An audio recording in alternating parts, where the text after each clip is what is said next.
નમસ્કાર દર્શક મિત્રો, સ્વાગત છે આપ સર્વેનું જીટીપીએલ જૂનાગઢ ન્યૂઝમાં। સૌપ્રથમ આજના મુખ્ય સમાચાર। દેશમાં પેટ્રોલ ગેસની વ્યવસ્થા મુદ્દે પીએમ મોદીએ લોકસભામાં કર્યું સંબોધન। વૈશ્વિક કટોકટીની સંભાવના વચ્ચે યુદ્ધમાં સમાધાનની આવશ્યકતા ગણાવતા વડાપ્રધાન આવનાર ચોમાસા પહેલા સરકારી ઇમારતોને સાર્વજનિક ભવનોમાં પણ જળ સંચય અંગે સરકાર નોંધપાત્ર કામગીરી કરશે। હાલ વરસાદી પાણીને જમીનમાં ઉતારવા અનેક ભવનોમાં કામગીરી ચાલુ। ભક્ત કવિ નરસિંહ મહેતાની 588મી તપપ્રયાણ જયંતિ નિમિત્તે પ્રબુદ્ધ વક્તાઓએ નરસિંહના વિવિધ પદો, ભક્તિરસ અને સામાજિક સમરસતા અંગે વક્તવ્ય આપી નરસિંહ પ્રેમી રસિકોને કર્યા તરબોળ। અને જોશીપુરામાં દિન દહાડે 2 કલાકમાં 6.5 લાખની ચોરી। પરિવાર સુરાપુરાના દર્શને ગયો અને તસ્કરે ઘરમાં હાથ ફેરો કર્યો, પરંતુ પોલીસે ગણતરીના કલાકોમાં જ આરોપીને દબોચ્યો। આ તમામ સમાચાર આપણે વિગતવાર જોઈએ તે પહેલા લઈએ એક બ્રેક।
Good morning.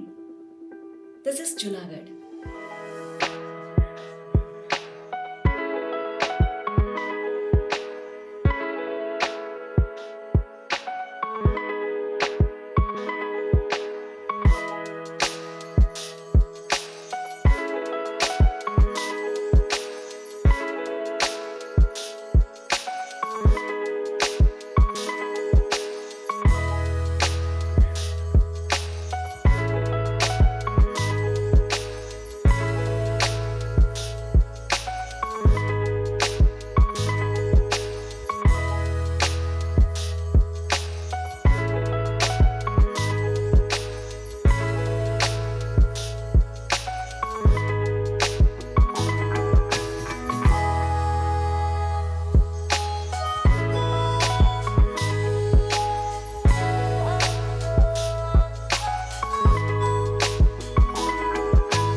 હવે જોઈએ સમાચાર વિગતવાર।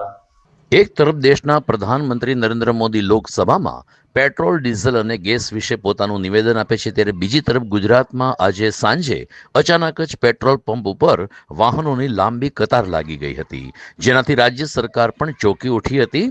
નાયબ મુખ્યમંત્રી હર્ષ સંઘવીએ લોકોને અપીલ કરતા કહ્યું કે મુખ્યમંત્રી ભૂપેન્દ્રભાઈ પટેલ દર 2 દિવસે પેટ્રોલ ડીઝલ અને ગેસના જથ્થાની સમીક્ષા કરે છે. ગુજરાત સરકાર પાસે વિપુલ પ્રમાણમાં હજુ આ તમામ જથ્થો ઉપલબ્ધ છે. સોશિયલ મીડિયામાં વહેતી અફવાથી ન દોરાવા નાયબ મુખ્યમંત્રીશ્રીએ અપીલ કરી હતી અને કહ્યું હતું કે બધાને સમયસર પેટ્રોલ ડીઝલ અને ગેસ સહિતનું ઈંધણ મળી રહેશે. ખોટું ટેન્શન એટલે કે પેનિક લઈ અને પેટ્રોલ પંપ ઉપર લાંબી કતાર ન લગાવવા નાયબ મુખ્યમંત્રીએ ભારપૂર્વક અનુરોધ કર્યો હતો.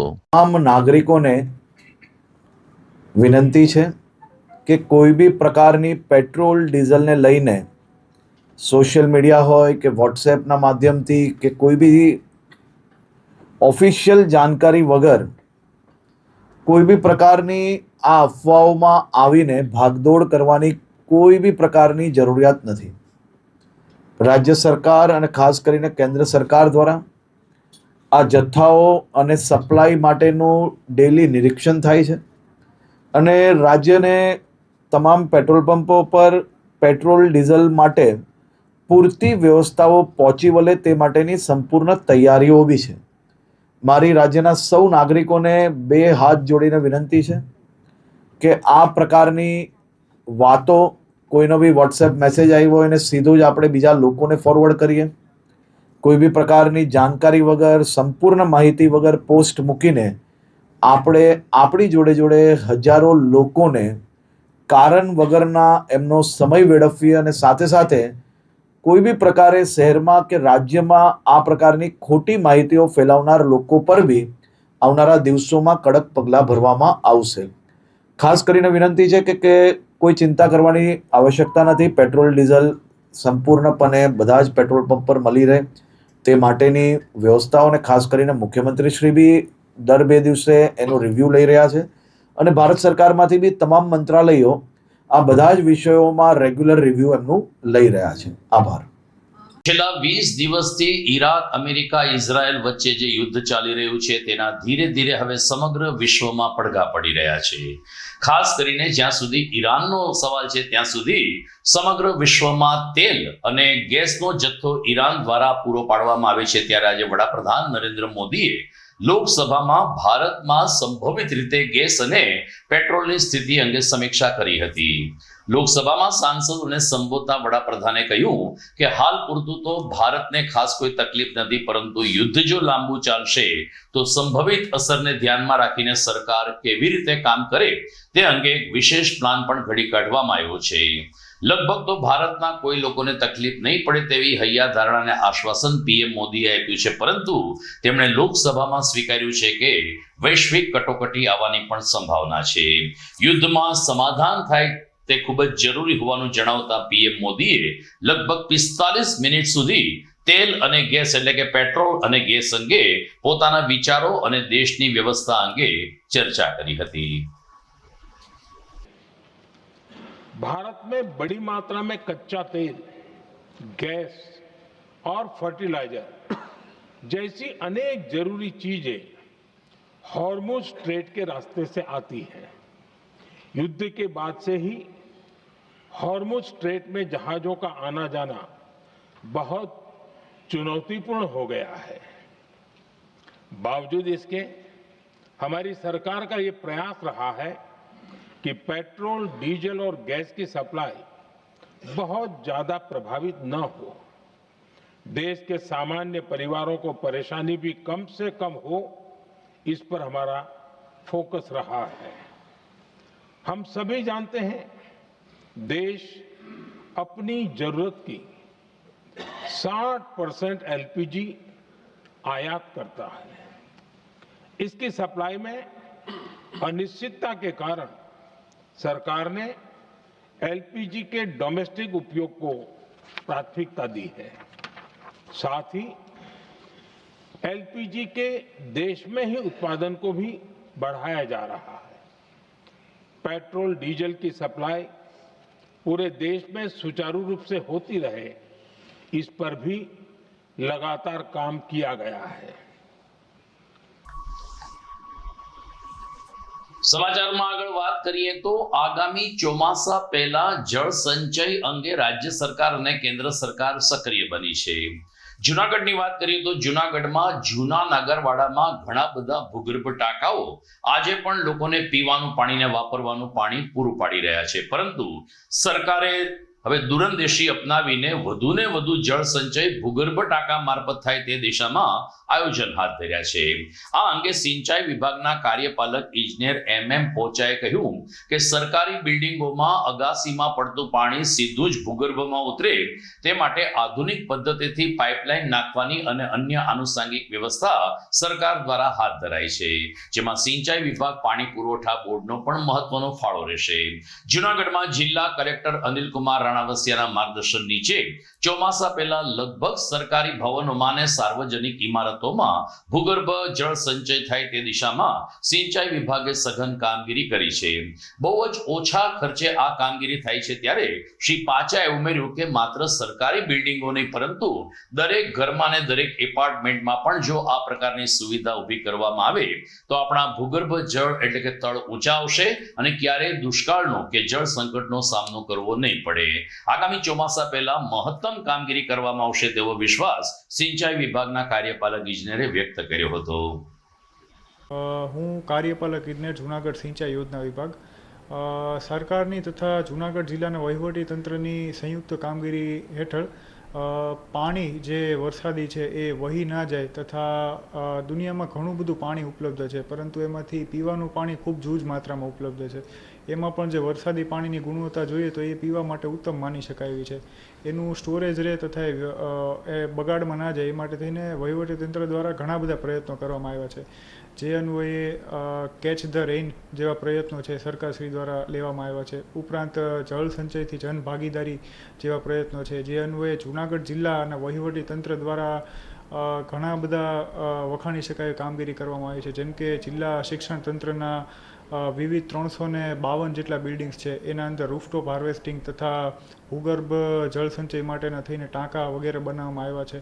ઉપરાંત હેલ્થ વિભાગના જે છે એ 212 જેટલા આરોગ્ય કેન્દ્રોની અંદર પણ આ પ્રકારની સિસ્ટમ ઇન્સ્ટોલ કરવામાં આવી છે, જેના આધારે આપણે વરસાદી પાણીનો સ્ટોર કરી શકીએ છીએ અને વહી જતું અટકાવી શકીએ છીએ. ઉપરાંત આશરે 132 જેટલા ખાનગી હોસ્પિટલની અંદર પણ વહીવટી તંત્રના માર્ગદર્શન હેઠળ આ કામગીરી હાથ ધરવામાં આવી છે.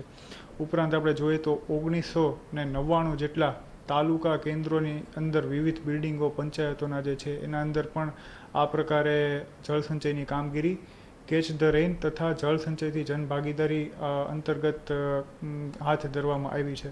જે વિભાગમાંથી હું આવું છું એવા સિંચાઈ વિભાગના પણ વિવિધ નવ સરકારી બિલ્ડિંગોની અંદર રૂફટોપ હાર્વેસ્ટિંગ તથા રિચાર્જના સ્ટ્રક્ચરો ઇન્સ્ટોલ કરવામાં આવ્યા છે. તો આ રીતે આપણે જોઈએ તો SDG જે છે સસ્ટેનેબલ ડેવલપમેન્ટ ગોલ, એનો ગોલ નંબર 6 જે છે ક્લીન વોટર એન્ડ સેનિટેશન, એના આધારે વિશ્વની અંદર જે પ્રયત્નો હાથ ધરાય છે એ જ પ્રયત્નો એવા જ કે એના કરતાં ઘણા સારા પ્રયત્નો આપણી સરકાર તથા જૂનાગઢ જિલ્લા વહીવટી તંત્ર હાથ ધરે છે અને એ અન્વયે આ અભિયાનો અંતર્ગત આ પ્રકારની કામગીરી આપણા જિલ્લામાં કરવામાં આવે છે, જે વિશેષ ધ્યાને લેવા તથા આની અમલવારી સૌ કોઈ ખાનગી બિલ્ડિંગોમાં પણ થવા હું જિલ્લા વહીવટી તંત્ર વતી આપ સૌને આગ્રહ કરું છું. ભક્ત કવિ નરસિંહ મહેતાની 588મી તપપ્રયાણ જયંતિની ગઈકાલે નરસિંહ મહેતાના ચોરા ખાતે ઉજવણી કરવામાં આવી હતી. આમ તો તપપ્રયાણ જયંતિ ચૈત્ર સુદ સાતમે આવે છે, જેના ભાગરૂપે આગામી 25મી તારીખે તપપ્રયાણ જયંતિ છે, પરંતુ રવિવાર હોવાને કારણે ગઈકાલે તપપ્રયાણ જયંતિની ઉજવણી થઈ, જેમાં રાજકોટના ડોક્ટર પ્રેરણા બુચ, ગાંધીનગરથી આવેલ ડોક્ટર મમતા બુચ અને જૂનાગઢના દિવ્યમ અંતાણીએ નરસિંહના જીવન કવન વિશે વાતો કરવાની સાથે સાથે એના અલગ અલગ ભક્તિપદો, શૃંગાર રસ અને ખાસ કરીને સામાજિક સમરસતા અંગે પોતાના પ્રબુદ્ધ વિચારો રજૂ કર્યા હતા. ડોક્ટર મમતા બુચ કે જેમણે નરસિંહ મહેતા અને રવિન્દ્રનાથ ટાગોર બંનેનો સમન્વય સાધીને PhDની ઉપાધિ પ્રાપ્ત કરી છે, તેમણે પ્રસન્નતા વ્યક્ત કરતા કહ્યું કે નરસિંહ મહેતાના ચોરામાં નરસિંહના જીવન વિશે બોલવાની જે તક મળી છે એ મહેતાજીના અને દામોદરરાયજીના આશીર્વાદ ગણી શકાય. મોટી સંખ્યામાં નાગર સમાજ ઉપરાંત નરસિંહ પ્રેમી શ્રોતાઓએ આ તરબોળ થઈને વ્યાખ્યાનમાળાનો લાભ લીધો હતો. નરસિંહ મહેતા ચોરા ટ્રસ્ટના પ્રમુખ ધવલભાઈ વસાવડાએ આ તકે ઉપસ્થિત શહેર ભાજપ પ્રમુખ ગૌરવ રૂપરેલિયા, સ્થાયી સમિતિ ચેરમેન પલ્લવીબેન ઠાકર અને પૂર્વ મેયર આદ્યશક્તિ મજમુદારનું સ્વાગત પણ કર્યું હતું. ત્યારે તમામ લોકોએ લગભગ 2 કલાક સુધી ચાલેલ આ પ્રાસંગિક પ્રવચનનો કાર્યક્રમ માણ્યો હતો અને નરસિંહ મહેતાના ઘણા બધા અજાણ્યા ગુણ અને પદોથી સૌ કોઈ અવગત થયા હતા. હું ધવલ વસાવડા નરસિંહ મહેતા ચોરા ટ્રસ્ટમાં અત્યારે પ્રમુખ ટ્રસ્ટી તરીકે સેવા બજાવું છું. આજે નરસિંહ મહેતાજીની 588મી તપપ્રયાણ જયંતિની ઉજવણી થઈ રહી છે. આ ઉજવણીના ભાગરૂપે આજ સવારથી જ ભક્તિમય માહોલ રહ્યો છે. સવારના વિવિધ પ્રકારના દર્શનોની સાથે આજે સાંજે પ્રબુદ્ધ 2-3 વક્તવ્યની સાથે આજે અમે નરસિંહ મહેતાની 88મી તપપ્રયાણ જયંતિની પૂર્ણાહુતિ કરીશું. આમાં એક વક્તા ગાંધીનગરથી, એક વક્તા રાજકોટથી અને એક જુનાગઢથી વક્તા પોતાનું વક્તવ્ય નરસિંહ મહેતાજી ઉપર આપનાર છે. આપ સર્વે જાણો છો તે પ્રમાણે નરસિંહ મહેતાજીના જીવન ચરિત્રમાં જે એક અગત્યનો પ્રસંગ છે એ આ તપપ્રયાણ જયંતિ પણ છે કે જેમાં ભાભીજીનું મેણું મારતા મહેતાજીએ ગૃહ ત્યાગ કર્યો અને એમાં તેમણે શંકર ભગવાનનું તપસ્યા કરી, તેમને મેળવી અને તેમના દ્વારા કૃષ્ણ ભક્તિ પ્રાપ્ત કરી. હું ડૉક્ટર મમતા બુચ ગાંધીનગરથી આવું છું અને શ્રી નરસિંહ મહેતાજીની 588મી તપ પ્રયાણ જયંતિના ઉપલક્ષમાં શ્રી નરસિંહ મહેતા ચોરા ટ્રસ્ટે એક સુંદર મજાનો કાર્યક્રમ યોજ્યો છે, જેમાં મારા સહિત બીજા 2 વક્તાઓ ડૉક્ટર પ્રેરણા બુચ અને શ્રી દિવ્યમ અંતાણી એ પણ વક્તવ્ય આપી રહ્યા છે અને એના વિશે વાત કરતા હું ખૂબ આનંદની લાગણી અનુભવું છું. ખાસ કરીને મારો વિષય જે છે એ નરસિંહ મહેતાના જ્ઞાન અને ઉપદેશના પદો અને રવિન્દ્રનાથ ટાગોરની ગીતાંજલિ એના વચ્ચેની સરખામણી છે. એમની સમાનતાઓ અને અસમાનતાઓ, 2 કવિઓ અને બેઓની અંદર ભક્તિનું તત્વ એના વિશેનો ઉજાગર કરવાનો મારો પ્રયાસ છે અને અહીં આવીને મને અત્યંત આનંદની લાગણી થાય છે. દર્શક મિત્રો, સમાચારમાં સમય થઈ ગયો છે એક વિરામનો.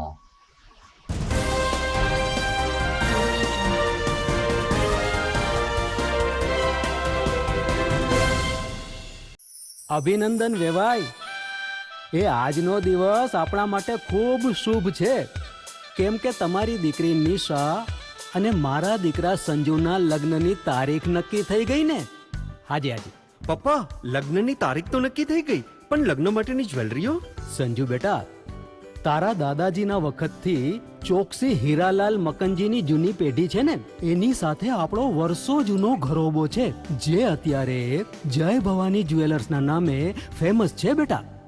જય ભવાની જ્વેલર્સ મતલબ ચોકસી બજાર, જુનાગઢ? તમે પણ જય ભવાની જ્વેલર્સ સાથે? અમે ભલે રાજકોટના હોઈએ, પરંતુ જય ભવાની જ્વેલર્સ સાથે અમારો પરિવાર પણ વર્ષોથી સંકળાયેલો છે, જ્યાં છેતરાવાની કોઈ શક્યતા જ નથી.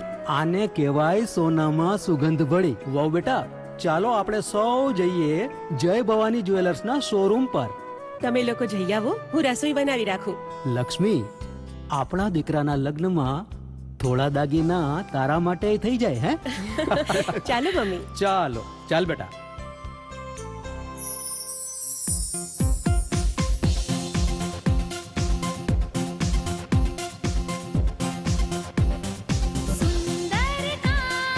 વ્યાજબી દામ, એક જ નામ, જય ભવાની જ્વેલર્સ. તહેવાર વ્યવહાર, બંગડી વીટી હાર, ડિઝાઇન અપાર, જય ભવાની જ્વેલર્સ, જય ભવાની જ્વેલર્સ. એક્સક્લુઝિવ દાગીના ખરીદવા માટે વિશ્વાસપાત્ર એક જ નામ, જય ભવાની જ્વેલર્સ, ચોકસી બજાર, જુનાગઢ.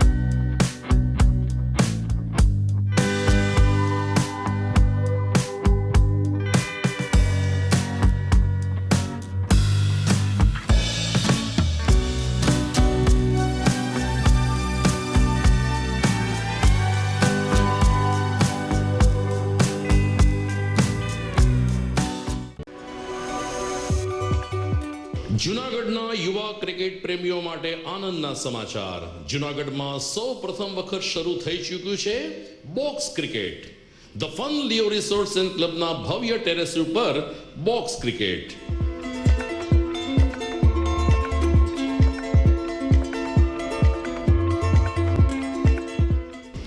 બોક્સ ક્રિકેટ નોંધી લેશો સમય સવારે 6 થી બપોરે 12 અને સાંજે 6 થી રાત્રિના 12. વ્યવસાયકારો નોકરિયાત વર્ગ માટે ખાસ રાત્રિનો સમય પણ શરૂ કરવામાં આવ્યો છે. એક વખત અચૂક રમો બોક્સ ક્રિકેટ. યુવા ક્રિકેટરોને ઉત્તેજન આપતા the Fun Leo Resorts and ક્લબના આ નવતર અભિગમમાં જોડાઓ અને બોક્સ ક્રિકેટનો આનંદ માણો. વિશેષ માહિતી અને રજીસ્ટ્રેશન માટે સંપર્ક 0285 2658 444.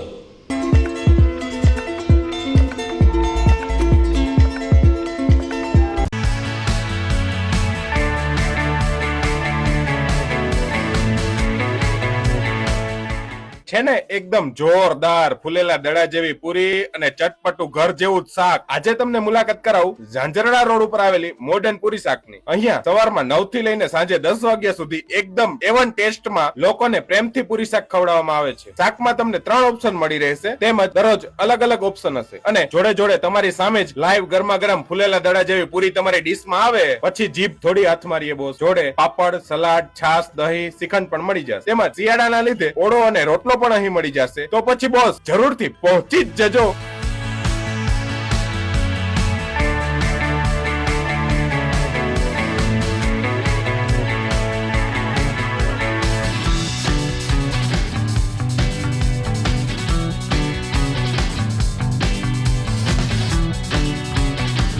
મોડર્ન પૂરી શાક. એડ્રેસ સિદ્ધનાથ મહાદેવ મંદિરની આગળ, બાબા કોમ્પ્લેક્સ સામે, Zanzarda road, Junagadh. Mobile number 9979384445.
બે 2026નું આ વખતનું જે WHO થીમ બેઝ સ્લોગન્સ છે એનાથી આપ બધા પરિચિત હશો. Yes, we can end TB. આપણે ટીબીનો અંત લાવી શકીએ છીએ. Led by Bharat and powered by જનભાગીદારી. એટલે ભારત અને જનભાગીદારી એટલે આપ બધા પરિચિત હશો કે જેમ ચૂંટાયેલા પ્રતિનિધિશ્રીઓ, એના સિવાયની કોઈ સંસ્થાઓ, NGO અને આપણા સર્વેના સમૂહથી આપણે ટીબી મુક્ત ભારત તરફ જવાનું છે. જે અંતર્ગત આપણે ખાસ કરીને આપણે ગયા વર્ષે આપણે ટીબી મુક્ત ભારત અંતર્ગતની ટીબી મુક્ત ભારત 1O પૂરું કર્યું છે અને આવતીકાલથી ટીબી મુક્ત ભારત અંતર્ગત 2O આપણે ચાલુ કરીએ છીએ. જેમાં જૂનાગઢ જિલ્લાના 137 હાઈ રિસ્ક વિલેજ આઈડેન્ટિફાઈડ સરકારશ્રી અને રાજ્યકક્ષા અને CTD સેન્ટ્રલ ટીબી ડિવિઝન દ્વારા નક્કી કરવામાં આવ્યા છે. એમના ઉપર મોર ફોકસ કરવામાં આવશે. જેમાં ખાસ કરીને આપણે વલ્નરેબલ પોપ્યુલેશન્સ એટલે કે જે લોકોને ટીબી થવાની સંભાવનાઓ છે, જેમને ઘણા લાંબા સમયથી ડાયાબિટીસ હોય, HIV પોઝિટિવ્સ હોય, 60 વર્ષની ઉપરના ઉંમરના હોય, 2 કે 5 વર્ષથી જેના ઘરમાં જૂનો કે નવો ટીબી થયો હોય અને એના કુટુંબિક અથવા તો એના ફેમિલી મેમ્બર્સ હોય, આ બધાને આપણે વલ્નરેબલ અને હાઈ રિસ્કમાં લઈએ છીએ. એના સિવાયના વૃદ્ધાશ્રમ્સ હોય, બાળકો જે કોઈ જગ્યાએ કોંગ્રીગેટમાં રહેતા હોય, અનાથાશ્રમ હોય, આવા તમામ જગ્યાઓને આવરી લેવામાં આવશે. જેમાં આપને ખ્યાલ હશે કે 493 જૂનાગઢ જિલ્લા પંચાયતના વિલેજ છે, એ પૈકીને આપણે 137 વિલેજમાં આવતીકાલથી કરી રહ્યા છીએ. એની સાથે સાથે હું એ પણ જણાવવા માગું છું, કારણ કે જનભાગીદારી એટલે કે આપના થ્રુ જેટલા લોકો અવેર થાય એને ત્યાં સુધી આપણે ડોર સ્ટેપ સુધી અમે ન પહોંચી શકીએ ત્યાં આપના મેસેજ થ્રુ આપણે બધા પહોંચી શકીએ. તો ટીબી મુક્ત પંચાયત એ પણ જુદી જુદી કામગીરી કરવામાં આવે છે, જેમાં સરકારશ્રી દ્વારા 2023, 24 અને 25 એમ દર વર્ષના આંકડાઓ લેવામાં આવે છે. સરકારના નિર્ધારિત થયેલા 6 ઇન્ડિકેટરો લેવામાં આવે છે અને ધારાધોરણને જે પહોંચે એ અંતર્ગત આપણે 2023માં 228 પંચાયતો એટલે કે 45% જેવી પંચાયતોને ટીબી મુક્ત કરી હતી. એનાથી આગળ 2024માં આપણે 311 એટલે કે લગભગ એરાઉન્ડ 60% જેવી પ્લસ આપણે ટીબી મુક્ત પંચાયતો કરી હતી અને આ વર્ષે એમાં વધારો થઈ અને 329 ટીબી મુક્ત પંચાયતો એટલે કે 67% જેવા વિલેજોને આપણે ટીબી મુક્ત પંચાયત કરીએ છીએ.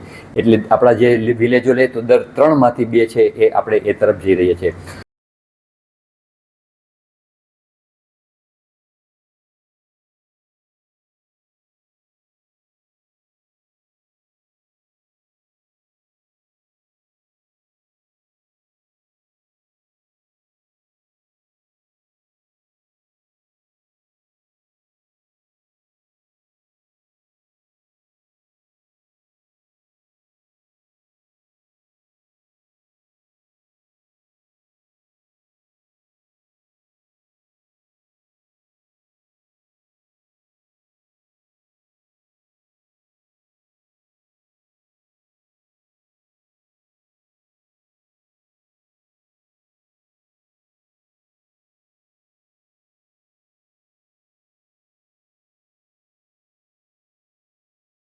હું જીએમઆરએસ મેડિકલ કોલેજ જુનાગઢના ડીન તરીકે તાજેતરમાં સંપન્ન થયેલ વાર્ષિક મહોત્સવ આઈરિસ 2026 અંગે મીડિયામાં વહેતા થયેલા અહેવાલોના સંદર્ભમાં સત્તાવાર હકીકતો અંગે સ્પષ્ટ કરવા માંગુ છું. ગત વર્ષે વાવાઝોડાના કારણે અમારો વાર્ષિક મહોત્સવ રદ કરવો પડ્યો હતો અને આ વર્ષે પણ 19મી માર્ચના રોજ અચાનક ભારે વરસાદ અને પવનને કારણે કાર્યક્રમ સ્થળે ખુલ્લા મેદાનમાં પાણી ભરાતા તથા ઇલેક્ટ્રિક વ્યવસ્થા સુરક્ષિત કરવામાં સમય જતા કાર્યક્રમ નિર્ધારિત સમય કરતાં મોડો શરૂ થયો હતો. અમારી પાસે કેમ્પસમાં ઇન્ડોર ઓડિટોરિયમની સુવિધા ઉપલબ્ધ ન હોવાથી અમારે આ આયોજન પાર્કિંગ પ્લોટમાં કરવું પડ્યું હતું.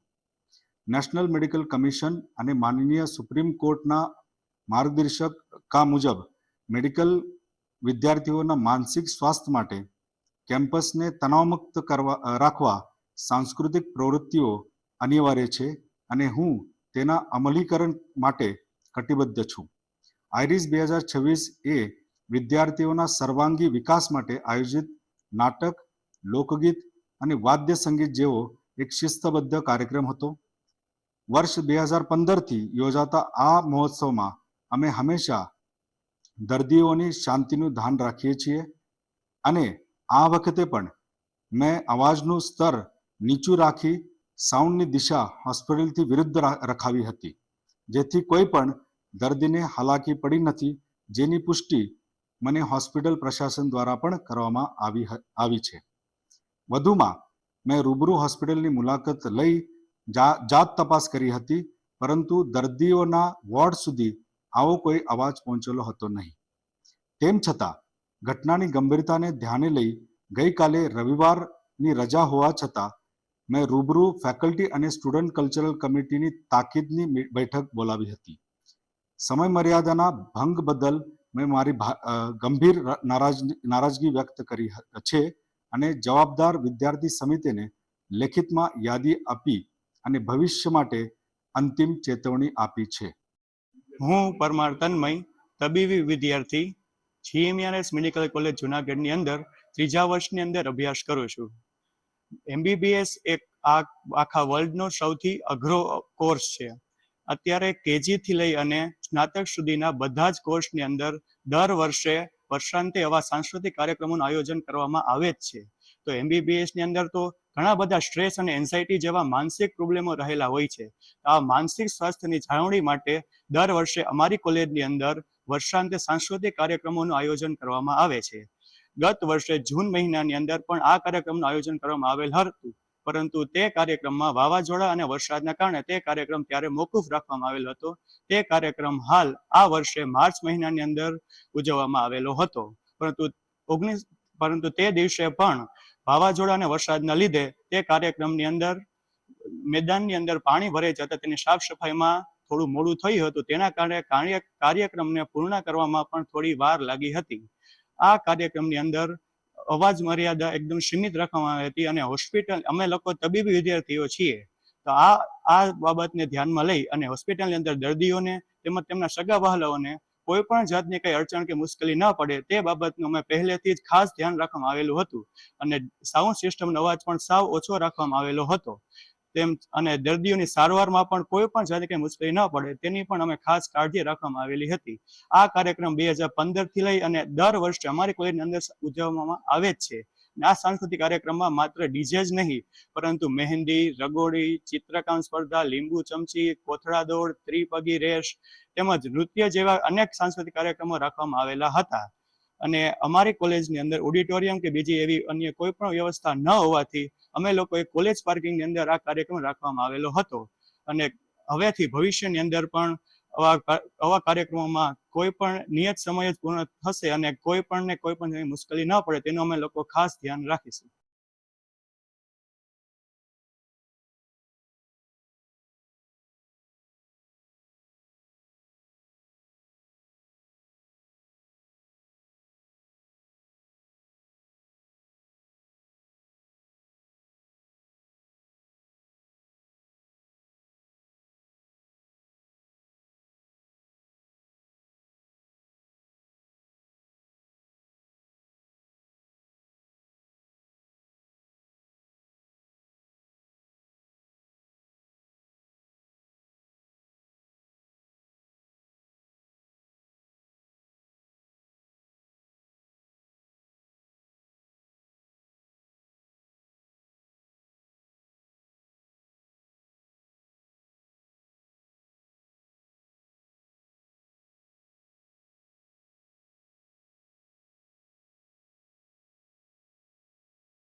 Vimal Trivedi, Bharatiya postal employ association group C.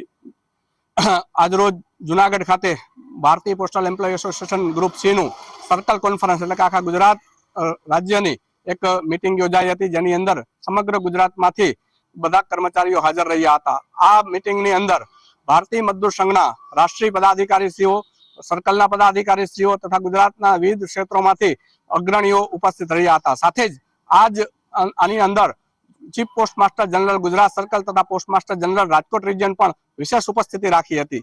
ભારતીય મજદૂર સંઘનો એક નારો છે કે રાષ્ટ્રહિત, વિભાગ હિત અને કર્મચારી હિત. આ જ વિચારધારાને આગળ લઈને કઈ રીતે આગળના દિવસોમાં જે માનનીય મોદીશ્રી દ્વારા કહેવામાં આવે છે, માનનીય પ્રધાનમંત્રીશ્રી દ્વારા કે 2047માં ભારતને વિકસિત રાષ્ટ્ર બનાવવાનું છે, એ જ દિશામાં આગળ વધીને કર્મચારીઓમાં કઈ રીતના સામેલ થઈ શકે અને આવતા દિવસોમાં અમારા ડિપાર્ટમેન્ટ એટલે કે ભારતીય પોસ્ટલનું કઈ રીતના આગળ વધી શકે એ જ વિચારધારા સાથે અને એ જ મંથન કરવા માટે થઈને આ 2 દિવસીય કાર્યક્રમ હતો. વિવિધ અગ્રણીઓ અને વિવિધ લોકોએ આ કાર્યક્રમનો લાભ લીધો છે અને લગભગ આ જ દિવસોની અંદર જુનાગઢની અંદર બીજા પણ ઘણા બધા કાર્યક્રમો આવતા દિવસોની અંદર યોજાવાના છે. તો બધા જ કર્મચારીઓ એકથી સૂત્રે 2047ની અંદર ભારતને વિકસિત રાષ્ટ્ર બનાવવા માટે થઈને એક નેમ પ્રગટ કરી છે.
ઘર લગ્ન માટે તૈયાર છે, બસ તારા આવવાની રાહ જોઈ રહ્યો છું.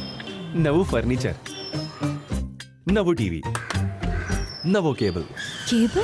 આજના જમાનામાં કેબલ? ખૂબ જ સરળ પરિવાર છે. જ્યારે આ છે તો બીજા કઈની શું જરૂર? જ્યારે આ છે તો બીજા કઈની શું જરૂરત છે? GTPL ઓફર કરે છે HD પિક્ચર ક્વોલિટી અને GTPL ની 24/7 ગ્રાહક સપોર્ટ. આ તે જમાનાનું નહીં, આ જમાનાનું કનેક્શન છે. કાલે લગન કરી લઈએ.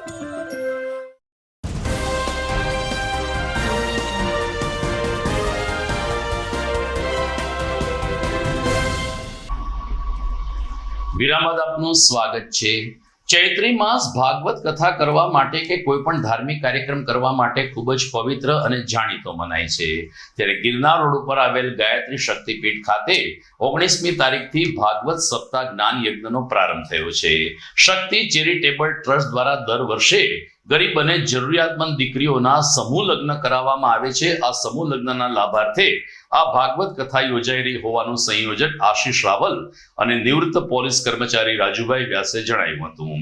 આ કથામાં શક્તિ ચેરિટેબલ ટ્રસ્ટને વિવિધ મહિલા મંડળનો પણ સાથ સહકાર સાંપડ્યો છે. વ્યાસપીઠ ઉપરથી કથાકાર હરીશભાઈ પંડ્યા પોતાની આગવી અને સંગીતમય શૈલીમાં કથાનું રસપાન કરાવી રહ્યા છે, જેના શ્રવણનો લાભ લેવા માટે મોટી સંખ્યામાં શ્રાવકો ઉપસ્થિત રહે છે.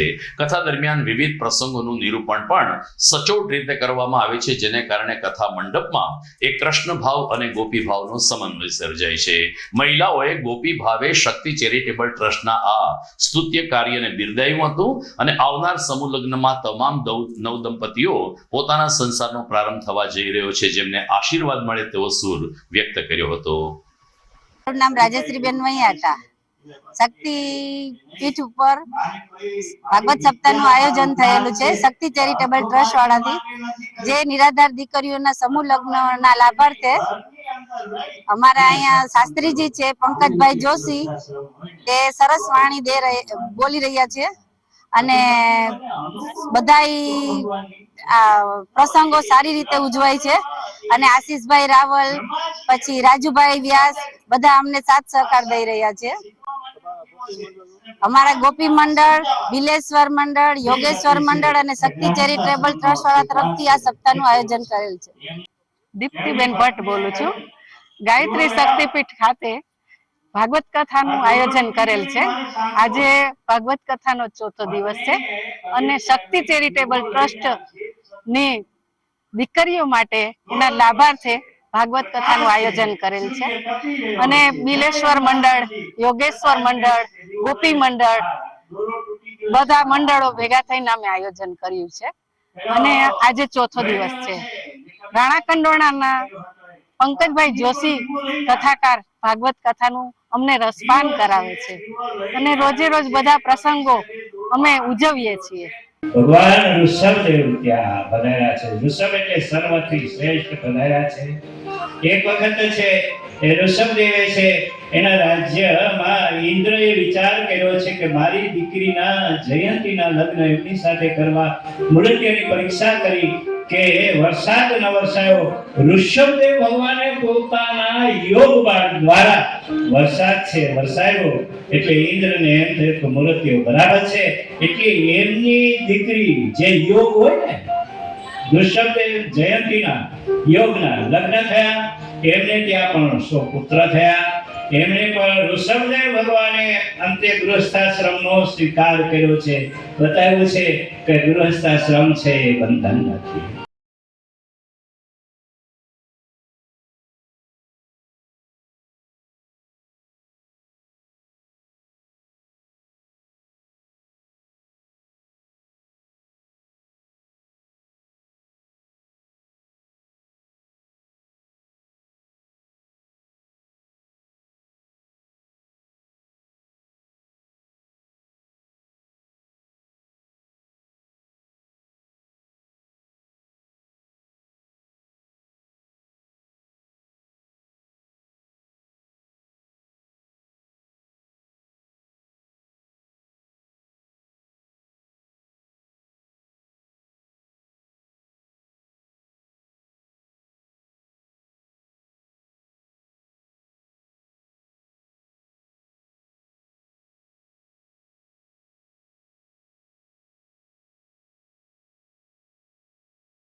ગઈકાલે 22 માર્ચના રોજ જુનાગઢના બી ડિવિઝન પોલીસ સ્ટેશનમાં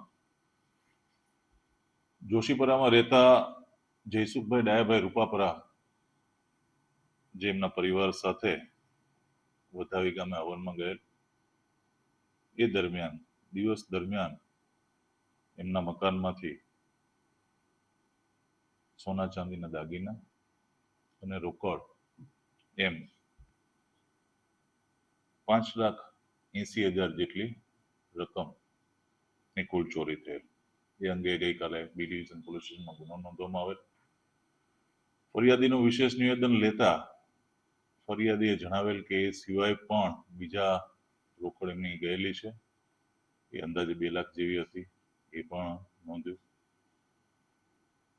અલગ અલગ ટીમો આ બનાવને ગુનાને ડિટેક્ટ કરવા માટે કામે લાગેલી. એ દરમિયાન એલસીબી કુણાલ પટેલ અને એમની ટીમને માહિતી મળેલ અને ટેકનિકલ સર્વેલન્સ, સીસીટીવી તમામ પ્રકારની મદદ લઈને આ ગુનાનો ભેદ ઉકેલી નાખવામાં આવેલ છે. આ ગુનો આચરનાર જે છે મુકેશ ઉર્ફે દળુ ઉર્ફે ભરત દિનેશભાઈ વાઘેલા, જે હાલ જુનાગઢ રહે છે, અને એની પાસેથી સોના ચાંદીના દાગીના, રોકડ બધું થઈને આશરે 8,39,000 જેવી રકમની રોકડ અને મુદ્દામાલની રિકવરી કરવામાં આવેલ છે. સમગ્ર આ ગુનાનો ભેદ ઉકેલવામાં એલસીબી કુણાલ પટેલ અને એમની ટીમ જે છે એમણે મહેનત કરી અને બનાવ બન્યો એના 24 કલાકની અંદર જ આ મોટી કરફોડ ચોરીના બનાવના અંજામ આપનાર વ્યક્તિને ધરપકડ કરેલી છે અને એને આગળની કાર્યવાહી સારું બી ડિવિઝનને સોંપેલ છે.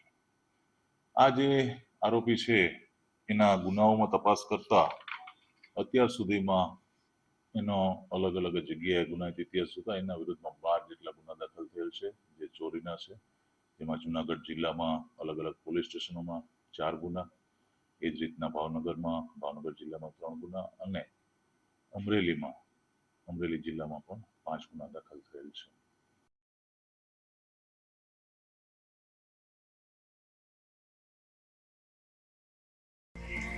દેશમાં પેટ્રોલ ગેસની વ્યવસ્થા મુદ્દે પીએમ મોદીએ લોકસભામાં કર્યું સંબોધન. વૈશ્વિક કટોકટીની સંભાવના વચ્ચે યુદ્ધમાં સમાધાનની આવશ્યકતા ગણાવતા વડાપ્રધાન, આવનાર ચોમાસા પહેલા સરકારી ઇમારતો અને સાર્વજનિક ભવનોમાં પણ જળ સંચય અંગે સરકાર નોંધપાત્ર કામગીરી કરશે. હાલ વરસાદી પાણીને જમીનમાં ઉતારવા અનેક ભવનોમાં કામગીરી ચાલુ. ભક્ત કવિ નરસિંહ મહેતાની 588મી તપપ્રયાણ જયંતિ નિમિત્તે પ્રબુદ્ધ વક્તાઓએ નરસિંહના વિવિધ પદો, ભક્તિરસ અને સામાજિક સમરસતા અંગે વક્તવ્ય આપી નરસિંહ પ્રેમી રસિકોને કર્યા તરબોળ. અને જોશીપુરામાં દિન દહાડે 2 કલાકમાં 6.5 લાખની ચોરી. પરિવાર સુરાપુરાના દર્શને ગયો અને તસ્કરે ઘરમાં હાથ ફેરો કર્યો, પરંતુ પોલીસે ગણતરીના કલાકોમાં જ આરોપીને દબોચ્યો.